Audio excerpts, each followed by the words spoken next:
दोस्तों नमस्कार।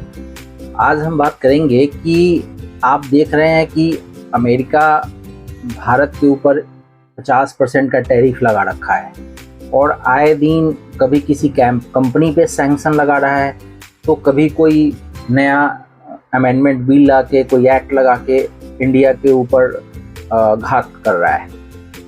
इसी में हम एक बात करेंगे आज कि अमेरिकी संसद ने एक एक्ट पारित किया है, उसका नाम है यूएस हायर एक्ट 2025। ये यूएस हायर एक्ट क्या है, इसके बारे में आज हम आपको डिटेल में बता देते हैं। इसका क्या भारत के ऊपर अच्छे परिणाम आने वाले हैं, क्या बुरे परिणाम आने वाले हैं। चैनल पे पहले आए हैं तो हमारे चैनल को सब्सक्राइब कर लीजिएगा और वीडियो को लाइक कर दीजिएगा। देखिए, ये हायर एक्ट अमेरिकी कांग्रेस में जो पारित हुआ है, ये 1 जनवरी 2026 से संभावित है इसको लागू होने का। और इसका लाने का मेन उद्देश्य ये है कि अमेरिकी कंपनियों को विदेशों से कार्य करवाने से रोका जाए, है ना। विशेष रूप से जब उनका काम अमेरिका में रहने वाले ग्राहकों को लाभ पहुंचाता हो तो ये कंडीशन है पहली। दूसरा, इसके लाने का कारण है कि इससे आउटसोर्सिंग या नौकरियों को विदेश भेजने की जो प्रवृत्ति है इसको कम किया जाएगा। इसलिए इस यूएस हायर एक्ट को लाया गया है।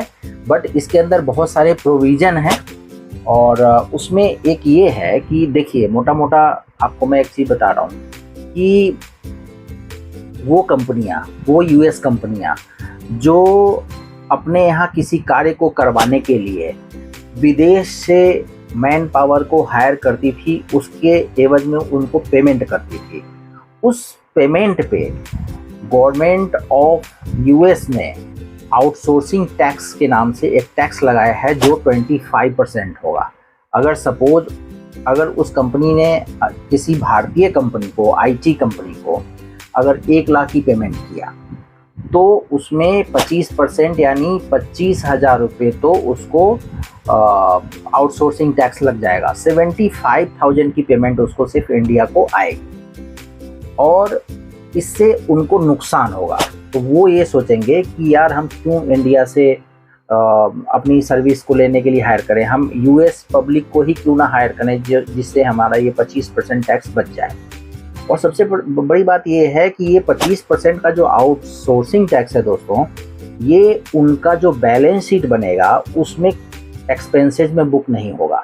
यानी इस खर्चे को आप अपने प्रॉफिट एंड लॉस में एक्सपेंसेस में दिखा के इनकम टैक्स से रिबेट यूएस में नहीं ले पाएंगे।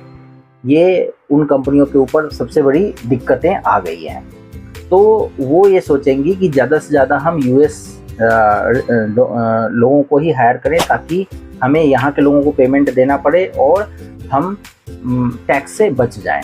इससे क्या होगा कि जो इंडियन आईटी कंपनियां हैं, मोस्टली इंडियन आईटी कंपनियां जैसे इन्फोसिस है, विप्रो है, आपका एचसीएल टेक्नोलॉजी है, उसके बाद बहुत सारी कंपनियां हैं, आईटी कंपनियां जो इंडिया में रह के अपने बिजनेस को आउटसोर्स करके यूएस, ज़्यादातर बिजनेस तो उनको यूएस से ही मिलता था, तो यूएस के बिजनेस को अपने यहाँ ला के यहाँ मैन पावर हायर करके उस काम को डन करके और यूएस को एक्सपोर्ट करते थे वो। इससे उनको भारी रेवेन्यू मिलता था, वही उनकी कमाई का आईटी कंपनियों का मेन स्रोत था। अब उस पर लगाम लग जाएगा यूएस हायर एक्ट से। इसलिए यूएस ने, डोनाल्ड ट्रंप ने इस एक्ट को लाके और इसमें आईटी कंपनियों के ऊपर नकेल कसना चाहा है। ये है कि अभी सितंबर का महीना है, बट ये है कि जनवरी 2026 से इसको प्रोविज़न में डाला हुआ है कि 1 जनवरी 2026 से इसको लागू किया जाएगा।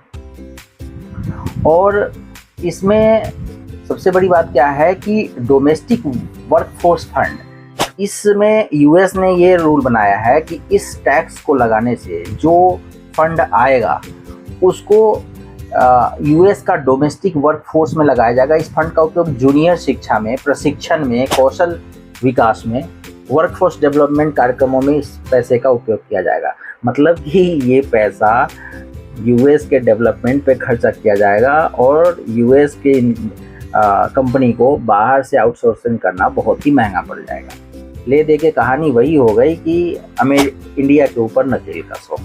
देखने में से तो यही लगता है। आपका इस बारे में क्या विचार है, आप क्या सोचते हैं इसके बारे में, मुझे कमेंट करके बताइएगा। चैनल पे पहली बार आए हैं तो चैनल को सब्सक्राइब कर लीजिए, क्योंकि ये चैनल नया है, आपके सब्सक्राइब पे ही ये आगे बढ़ने वाला है।